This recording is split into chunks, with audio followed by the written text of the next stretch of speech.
umara bimaksiatin fala sama wa ta'ah, kecuali kalau memerintahkan kemaksiatan maka tidak boleh kita mendengar dan tidak boleh mentaatinya. Hadis ini sahih diriwayatkan oleh Imam Bukhari dan Muslim dalam sahihnya.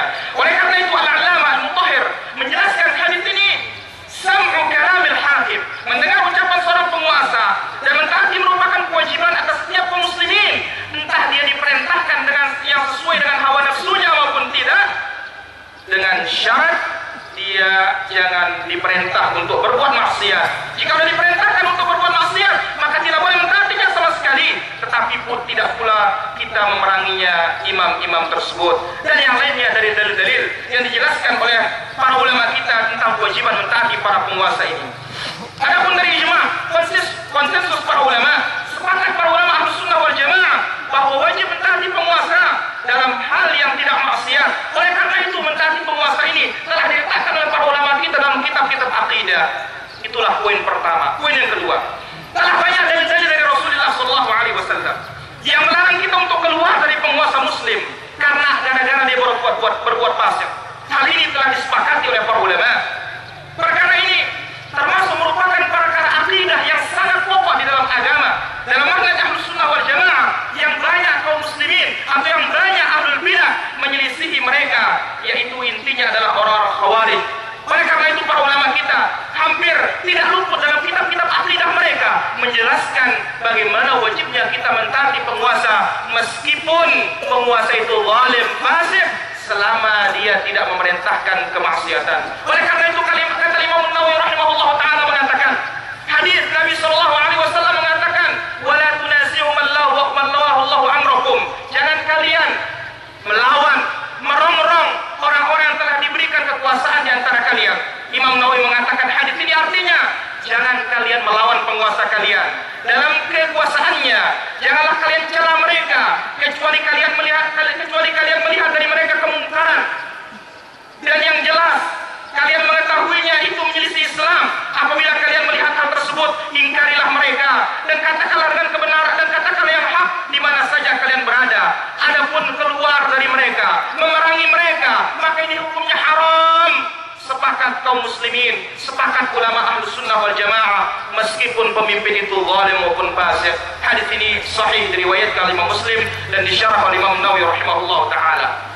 Tentu yang ingin saya sampaikan dalam khutbah ini adalah di akhir-akhir ini dakwah Ahlus Sunnah wal Jamaah, dakwah salafiyah sangat banyak diganggu, sangat banyak dicoreng namanya. Islam secara umum, dakwah salaf secara khusus, dengan penuh kezaliman, kedustaan, kebohongan, memutarbalikkan fakta. Ini datangnya dari orang-orang, dari sebagian kaum politikus, kemudian juga orang-orang barat yang menentang Islam, yang di belakang mereka ditunggangi oleh Zionis Yahudi, yang mana semuanya mereka memusuhi Islam. Padahal Islam sangat jauh dari pengkafiran, sangat jauh dari teroris, sangat jauh dari hal-hal yang membawa malapetaka bagi umat ini. Oleh karena itu, ini adalah salah satu bentuk propaganda orang-orang kafir untuk menghancurkan kaum muslimin dari dalam. Karena apa? Karena hal tersebut didasari atas beberapa hal. Yang pertama, karena adanya kelompok-kelompok kaum muslimin yang gulu, yang ekstrim dalam mengkafirkan, yang terkena dengan pengaruh-pengaruh khawarij. Karena apa? Karena di antara pemimpin-pemimpin mereka, dalam beberapa hal mereka sesuai dengan akidah Ahlus Sunnah wal Jamaah, dalam beberapa hal karena mereka semisal dengan manhajus salaf rahimahullahu taala. Padahal itu hanya beberapa poin yang mana hal ini tentu di lapangan bagi orang-orang yang tidak memahami akan sama dan memukul rata dari apa yang mereka lihat dalam pandangan-pandangan mereka kesehariannya. Oleh karena itu, waspadalah, hati-hatilah terhadap propaganda, terhadap adu domba yang dilakukan oleh orang kafir untuk menghancurkan dan merusak Islam dari dalam maupun dari luar. Itulah sebab yang pertama. Sebab yang kedua, karena kedustaan, karena kebohongan, karena hasad, karena iri, dan yang lainnya. Sebagaimana yang terjadi di belakangan ini, di hari-hari yang begitu dekat dari kita, yaitu dakwah Ahlus Sunnah wal Jamaah, atau dikatakan dakwah Al-Wahabiyah, penuh dengan sejarah kelam, penuh dengan kegelapan, penuh dengan darah dan semisalnya, menumpahkan darah, mencaci maki para ulama dan semisalnya. Sungguh ini merupakan salah satu bentuk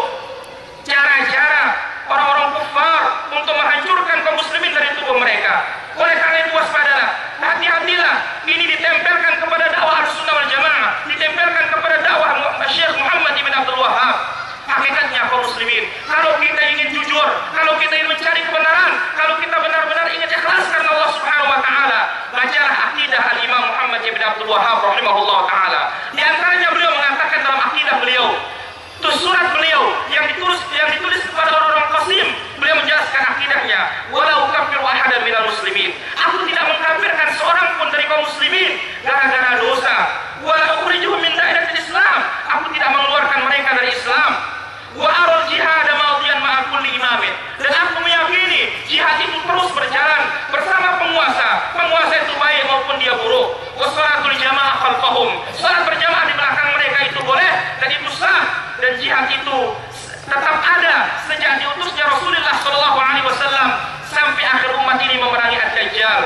Kemudian beliau mengatakan, wa arauju bersama Allah, aku meyakini wajibnya mendengar dan mentaati bagi penguasa kaum muslimin, baik mereka jahat maupun mereka buruk, selama mereka tidak merintahkan kemaksiatan kepada Allah. Wa man waliya khilafah, siapa yang diberikan kekuasaan oleh Allah, wa ijtama'an nasu alaih, dan orang-orang pun mendukungnya, wa radu bihi, dan mengikrarkannya dan ridho terhadapnya, wa ghalabahum bisayfihi, atau mereka menang karena pedang mereka atau kekuatan suara mereka sehingga menjadi khalifah, sehingga menjadi pemimpin, wajib mentaati mereka dan haram keluar dari kepemimpinannya. Inilah akidah Syekh Muhammad bin Abdul Wahhab rahimahullah taala yang dituduh dengan kedustaan, kezaliman, dan menisbatkannya sebagai sejarah kelam yang penuh dengan darah, menumpahkan darah kaum muslimin dan mencaci maki dan tidak menghormati para ulama. Ayuhal muslimun, sidang Idul Fitri yang dirahmati Allah Subhanahu wa taala. Ketahuilah bahwasanya Allah Subhanahu wa taala telah mengutus Nabi sallallahu alaihi wasallam kepada manusia ini rahmatan lil alamin, sebagai kasih sayang bagi mereka. Allah berfirman, "Wa ma arsalnaka illa rahmatan lil alamin." Dan tidaklah kami mengutus engkau ya Muhammad melainkan sebagai rahmat bagi seluruh alam ini.